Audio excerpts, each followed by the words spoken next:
আসসালামু আলাইকুম, welcome back to my channel. চলে এসেছে আপনাদের জন্য আরও একটা নতুন রেসিপি নিয়ে, কলমি শাকের বড়া। এই রেসিপিটা আপনারা খুব সহজেই বানিয়ে নিতে পারেন আর খুব কম টাইমের মধ্যে, আর খেতেও অনেক ভালো হয়। তো চলুন এবার রেসিপিটা শুরু করা যাক। কলমি শাকের বড়া বানানোর জন্য আমি এখানে কলমি শাক নিয়ে নিয়েছি। চলুন এবার দেখে নিই এই রেসিপিটা বানানোর জন্য কি কি উপকরণ লাগবে। দুটো পেঁয়াজ কুচি, লঙ্কা কুচি এবং ধনেপাতা কুচি লাগবে। চলুন এবার কলমি শাকগুলো কুচি কুচি করে কেটে নেওয়া যাক। এখানে আমি কলমি শাকগুলো কুচি কুচি করে কেটে নিয়েছি। চলুন এবার কলমি শাকের বড়া বানানোর জন্য কলমি শাকটা ভালো করে মাখিয়ে নেওয়া যাক। তার জন্য আমি একটা বোল নিয়ে নিয়েছি। এবার ওর মধ্যে কলমি শাকগুলো দিয়ে দেব। তারপর ওর মধ্যে পেঁয়াজ কুচি দিয়ে দেব।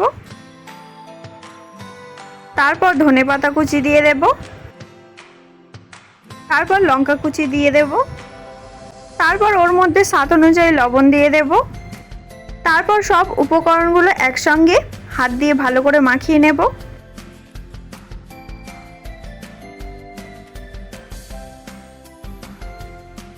তারপর ওর মধ্যে বেসন দিয়ে দেব। তারপরে আবার খুব ভালো করে মাখিয়ে নেব।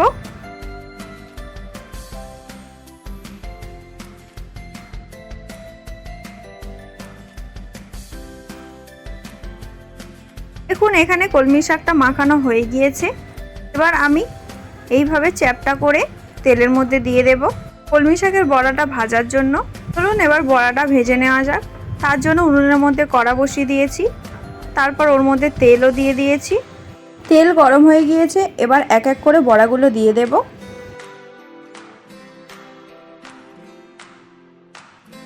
তারপরে একদিকটা হালকা লাল হয়ে গেলে আরেক দিকটা উল্টে দেব।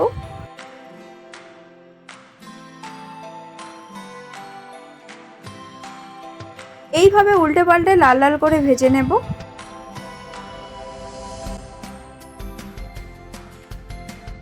লাল লাল করে ভাজা হয়ে গিয়েছে, এবার তুলে নেব। এইভাবে বাকি বড়াগুলো ভেজে নেব।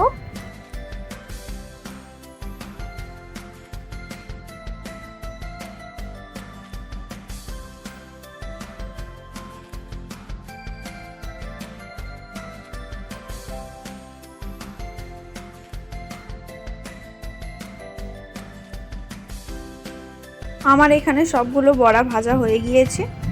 চলুন আপনাদেরকে একটা ভেঙে দেখাই। দেখুন বড়াগুলো কতটা সুন্দর হয়েছে আর অনেক ক্রিস্পিও হয়েছে আর খেতেও অনেক ভালো হবে। তো এই রেসিপিটা আপনাদের যদি একটুও ভালো লেগে থাকে তাহলে অবশ্যই একটা লাইক করতে ভুলবেন না। কমেন্টে জানাবেন রেসিপিটা কেমন হয়েছে, শেয়ার করে দেবেন। আরও নতুন নতুন ভিডিও দেখার জন্য আমাদের চ্যানেলটিকে সাবস্ক্রাইব করে আমাদের পাশে থাকবেন। আবার দেখা হচ্ছে অন্য কোনো ভিডিও নিয়ে। আপনারা সুস্থ থাকবেন, ভালো থাকবেন। আল্লাহ হাফেজ।